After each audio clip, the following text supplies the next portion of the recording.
بسم اللہ الرحمن الرحیم۔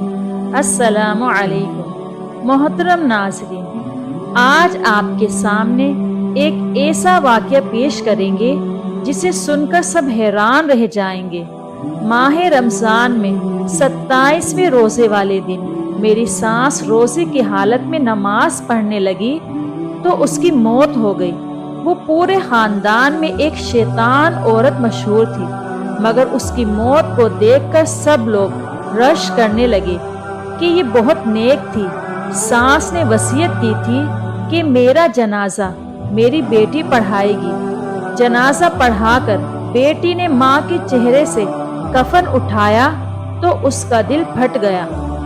شادی ہو کر جب میں سسرال آئی تو سبھی نے میرے ناز نخرے اٹھائے تھے۔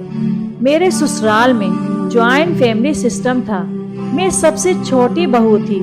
میرے شوہر آصف اپنے گھر میں سب سے چھوٹے تھے۔ بڑے تینوں بھائی شادی شدہ تھے۔ ان تینوں بھائیوں کی ایک ہی بہن تھی اور وہ عمر میں ان سب سے بڑی تھی۔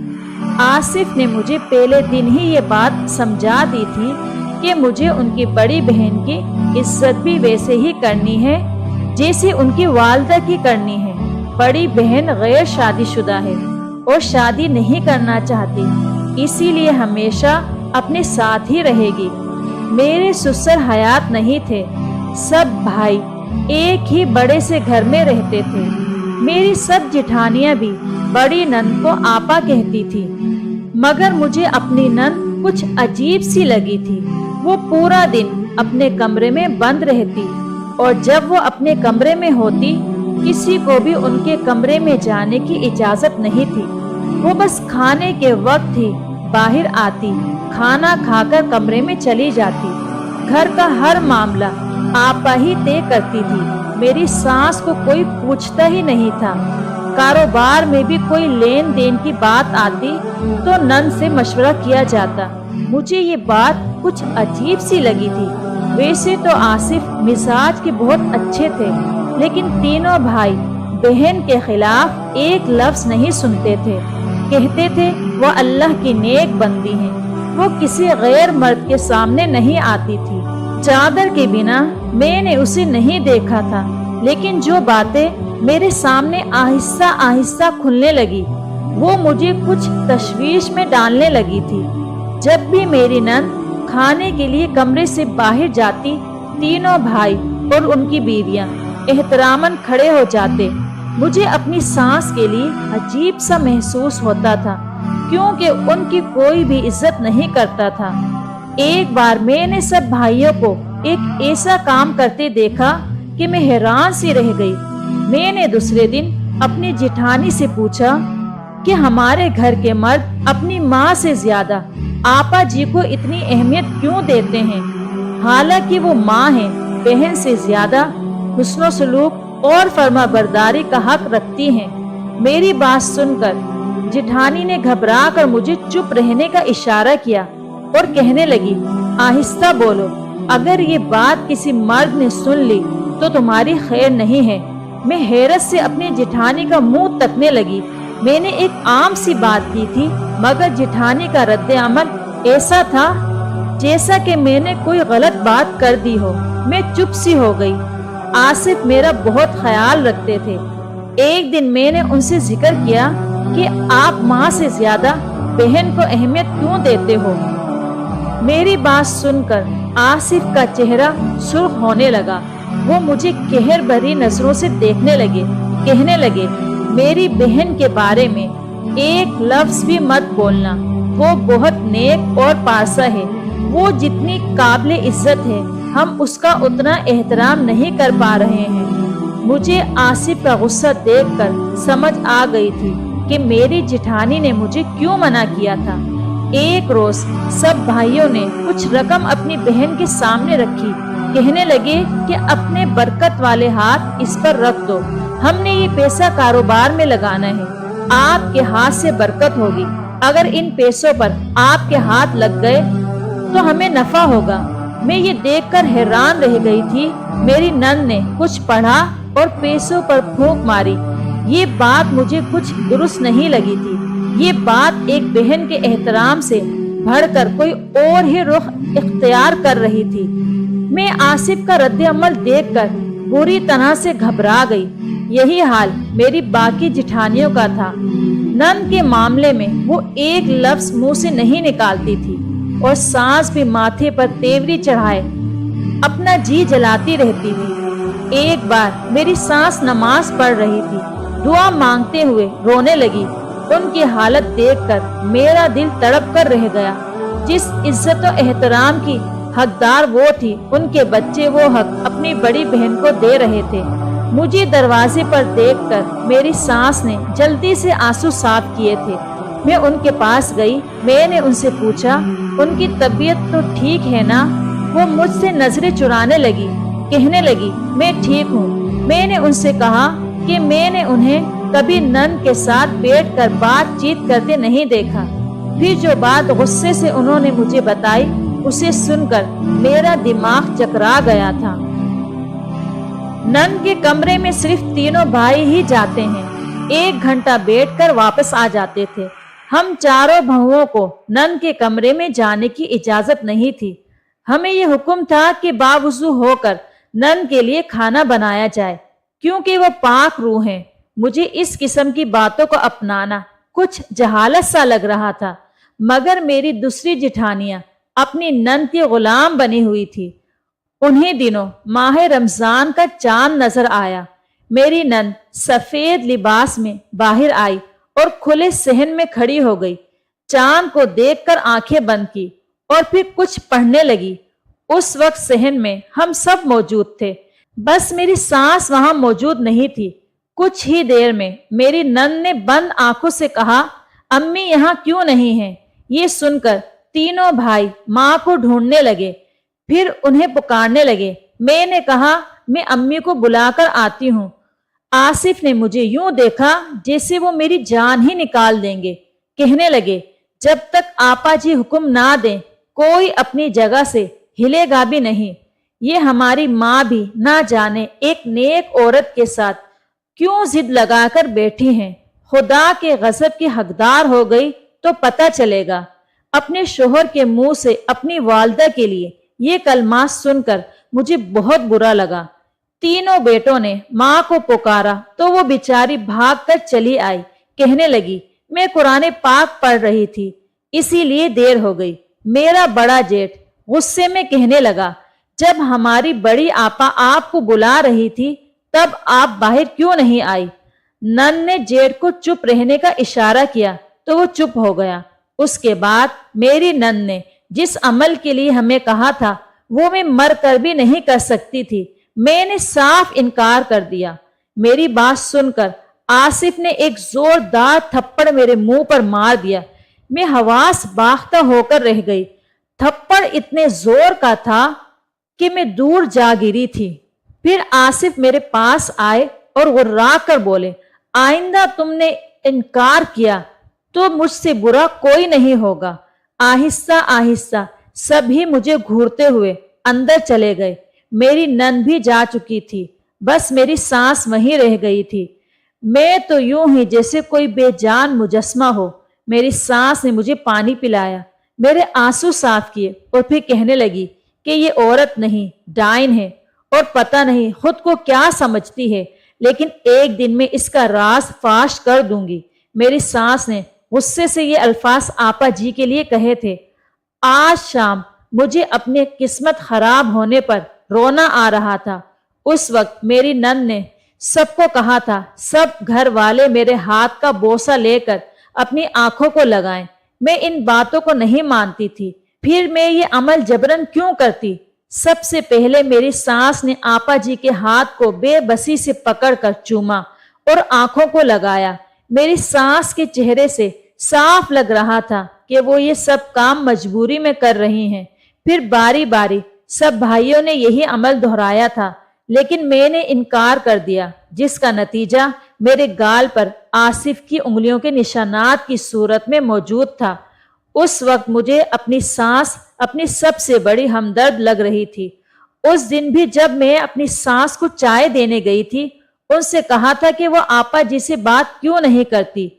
وہ ان کی بیٹی ہیں، تب وہ چلا کر بولی کہ وہ بیٹی نہیں، ڈائن ہے۔ مجھے سانس اپنے کمرے میں لے گئی، پھر مجھ سے کہنے لگی تم چپ کر جاؤ، اللہ تعالیٰ کی ذات بہت بڑی ہے، برائی کا انجام بھی برا ہی ہوتا ہے۔ میں نے اپنی سانس سے پوچھا کہ آخر یہ سب کیا ہے؟ پھر جو انکشاف میری سانس نے مجھ پر کھولے، میری تو روح تک کانپ گئی تھی۔ دوسرے دن میں نے آصف سے معافی مانگ لی۔ وہ ابھی غصے میں تھے، کہنے لگے آپا جی سے معافی مانگو۔ سحری کا وقت تھا، وہ سحری کرنے کے لیے اپنے کمرے سے باہر آئی ہوئی تھی۔ میں نے ہاتھ جوڑ کر آپا سے معافی مانگ لی۔ آپا نے اپنا ہاتھ آگے کر دیا اور کہا اسے چوم کر اپنی آنکھوں پر لگاؤ۔ اس وقت میں بے بس تھی، اسی لیے وہی کیا جیسا آپا نے کہا تھا، مگر اس کے بعد میں نے آصف کی کسی بات پر کوئی اختلاف نہیں کیا تھا۔ مجھے آپا جی سے چڑ سی ہونے لگی تھی۔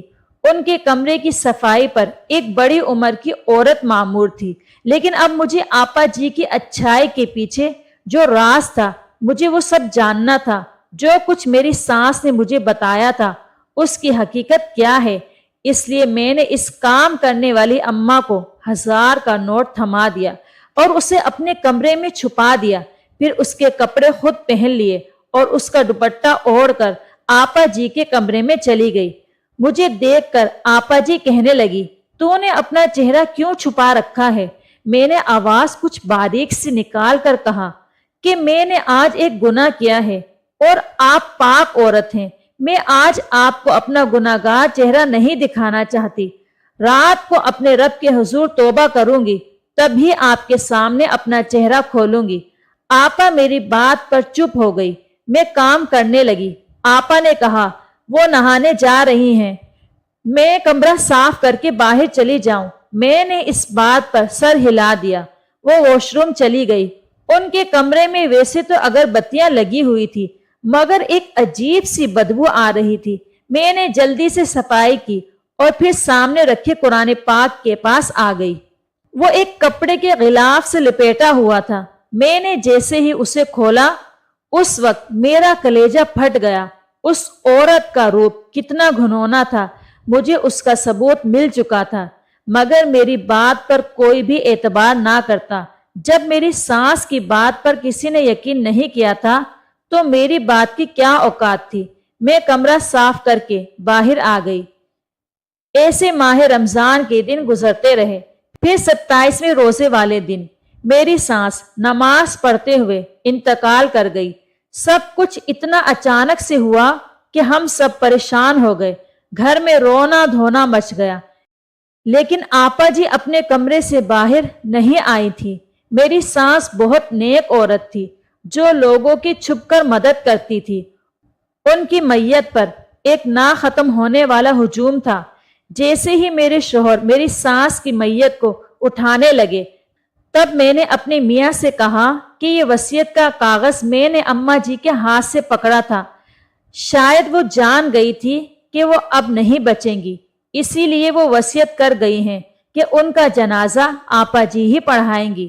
میرے میاں نے میرے ہاتھ سے وہ کاغذ پکڑا اور پڑھنے لگے۔ اس میں یہی لکھا تھا کہ میں بہت گناہگار عورت ہوں، اسی لیے مجھے اپنی بخشش کی کوئی امید نہیں ہے۔ میرا جنازہ میری بیٹی پڑھائے گی، وہ پاک اور نیک عورت ہے، شاید کہ اسی وجہ سے میری بخشش ہو جائے۔ یہ بات سن کر سب بھائی اس بات پر رضامند ہو گئے۔ حالانکہ بہت سے سمجھدار لوگوں نے انہیں کہا کہ عورت جنازہ نہیں پڑھا سکتی، مگر ہمارے گھر کے مردوں کا یقین بس آپا جی پر ہی تھا، اسی لیے چاروں بھائی آپا جی کے کمرے میں چلے گئے۔ انہیں اپنی والدہ کی نصیحت سنائی، لیکن آپا جی نے منع کر دیا کہ وہ جنازہ نہیں پڑھائیں گی، مگر بھائیوں نے ان کی منت سماجت کی تو وہ مان گئی۔ وہاں موجود لوگوں کے منہ کھلے کے کھلے رہ گئے تھے۔ جس دن آصف نے مجھے تھپڑ مارا تھا، میری سانس مجھے اپنے کمرے میں لے گئی تھی۔ پھر مجھ سے کہنے لگی یہ عورت میری بیٹی نہیں ہے، اصل میں یہ میرے شوہر کی پہلی بیوی کی بیٹی ہے۔ جب میری سانس کی شادی ہوئی تب آپا 15 سال کی تھی۔ میرے سسر نے اپنی پہلی بیوی کو طلاق دے دی تھی کیونکہ وہ کالے عملیات کرتی تھی۔ یعنی آپا کو بھی سب سکھا چکی تھی۔ طلاق کے بعد آپا کی سگی ماں یہ گھر چھوڑ کر چلی گئی تھی، مگر آپا کو اس کے والد نے یہیں رکھ لیا تھا۔ جب میری ساس کو آپا جی نے اپنے والد کے ساتھ خوش دیکھا تو وہ ان سے نفرت کرنے لگی۔ انہیں لگا میری ساس نے ہی ان کی ماں کا گھر برباد کیا ہے، اس لیے وہ اپنے گھر والوں کے سامنے تو میری ساس کو کچھ نہ کہتی، لیکن ان کے پیچھے میری ساس کے ساتھ برا سلوک کرتی، اور جب میری ساس میرے سسر سے کہتی تو وہ اپنی بیٹی کے خلاف کچھ سننے کو تیار ہی نہیں ہوتے تھے، کیونکہ وہ ان پر کچھ غلط قسم کے منتر پڑھ کر پھونک دیتی تھی۔ میری ساس کی اہمیت اس گھر میں صرف ایک نوکرانی جتنی تھی۔ جب میری ساس کے گھر بیٹے پیدا ہوئے تو وہ بھی باپ کی دیکھا دیکھی ماں کے بجائے آپا جی کو اہمیت دینے لگے تھے، کیونکہ آپا ان کے سامنے بہت نیک بنتی تھی۔ میرے سسر اپنے بیٹوں کے سامنے میری ساس کو گالیاں دیتے، مارتے اور کہتے، میری بیٹی پر تم غلط الزام لگاتی ہو، وہ میری بیٹی ہے، میرا خون ہے، وہ اپنی ماں کی طرح نہیں ہو سکتی، اسے تو اپنی جادوگر ماں سے نفرت تھی، اسی لیے تو وہ میرے پاس رک گئی تھی۔ میری بیٹی بہت نیک اور دیندار ہے، تم ستیلی ماں بن کر شیطانوں والے کام مت کرو۔ اسی طرح میرے سسر اپنی بیٹی کے خلاف ایک بات بھی نہیں سنتے تھے، اور پھر سب بچوں کے کچے ذہنوں میں بھی یہی بات بیٹھ گئی تھی۔ آپا ان کو کہتی رہتی کہ تمہاری ماں کو تم سے پیار نہیں ہے، جیسے مجھے برا بھلا کہتی ہیں ایسے ہی تم لوگوں کی بھی میرے باپ سے برائیاں کرتی ہیں۔ سب بھائیوں کے ذہنوں میں یہی بات بیٹھ گئی تھی اور وہ اپنی ماں سے نفرت کرنے لگے۔ جب میری ساس نے دیکھا کہ میرا شوہر اپنی بیٹی کے بارے میں کچھ سنتا ہی نہیں ہے، تب وہ بھی چپ کر گئی۔ جب آپا 25 سال کی ہوئی تو میری ساس نے سسر سے کہا کہ اب اس کی شادی کر دینی چاہیے۔ میری ساس کو یہی لگا تھا کہ شاید یوں ان کی جان آپا جی سے چھوٹ جائے گی، مگر آپا جی نے کہا وہ اپنی ساری زندگی اللہ تعالی کے لیے وقف کر دیں گی اور شادی کبھی نہیں کریں گی۔ ان کے والد یہ سن کر خوش ہو گئے اور اسے اعلیٰ مرتبے پر بٹھا دیا۔ اب تو ساس نے بالکل ہی چپ سادھ لی تھی۔ بھائیوں کے دل میں بھی بہن کی اہمیت بڑھ گئی۔ سب کہتے، دیکھو ہماری بہن اللہ سے کتنی محبت کرتی ہے۔ وقت کے ساتھ ساتھ آپا جی کے چرچے عام ہونے لگے تھے۔ بھائیوں نے بھی باپ کی طرح آپا جی کو ہی اہم سمجھ لیا تھا، اس کے خلاف ایک لفظ بھی نہیں سنتے تھے۔ آپا جی کا مقصد میری ساس کی زندگی کو اجیرن بنا کر اپنی ماں کا بدلہ لینا تھا۔ اسی چکر میں وہ اپنی زندگی بھی برباد کر چکی تھی، شادی نہیں کی تھی اور اب خود بھی بڑھاپے کی دہلیز پر قدم رکھ چکی تھی۔ جب میری ساس نے مجھے یہ بتایا تب مجھے اپنے کانوں پر یقین نہیں آیا تھا۔ اس لیے جب میں آپا جی کے کمرے میں صفائی کرنے گئی تو اپنی آنکھوں سے دیکھ لیا، قرآن پاک کے غلاف میں موجود قرآن پاک نہیں تھا، بلکہ کسی کالے جادو کی منتر والی کتاب تھی جو وہ پڑھتی تھی۔ آپا نے سب کو اپنے قابو میں کر رکھا تھا، بھابیوں کو غلام بنا کر رکھنا چاہتی تھی، جیسے ساری زندگی میری سانس پر حکمرانی کی تھی۔ وہ تینوں آپا جی کی مرضی کے خلاف ایک قدم نہیں چلتی تھی۔ میری سانس آپا جی کا راز فاش کرنا چاہتی تھی۔ جب میری سانس کا انتقال ہو گیا تو میں بہت روئی تھی۔ میری ایک یہی تو ہمدرد تھی، آج وہ بھی جا چکی تھی اور اب آپا جی اپنے اصل چہرے کے ساتھ سب کے سامنے آ چکی تھی۔ جب وہ قرآن پاک کی سورت پڑھنا چاہتی تھی تو ان کے منہ سے منتر نکلنے لگتے تھے، کیونکہ انہوں نے ساری زندگی منتر ہی پڑھے تھے۔ یہ سب دیکھ کر چاروں بھائیوں کے رنگ اڑے ہوئے تھے، لوگوں کی سرگوشیاں شروع ہو چکی تھی۔ سبھی آپا جی کو ناگواری اور ناپسندیدگی سے دیکھ رہے تھے۔ آپا جی کو قرآن مجید کی کوئی صورت نہیں آتی تھی۔ وہ سب کے سامنے کالے جادو والے منتر پڑھ کر شرمندہ کھڑی تھی۔ پھر اسی وقت میری سانس اٹھ کر بیٹھ گئی تھی۔ اصل میں میری سانس مری نہیں تھی، بلکہ یہ منصوبہ ہم دونوں نے مل کر بنایا تھا تاکہ آپا جی کا چہرہ بے نقاب کیا جا سکے۔ میری سانس کو زندہ دیکھ کر وہاں کھڑے مجمع کی چیخیں بلند ہو گئی۔ پھر میری سانس نے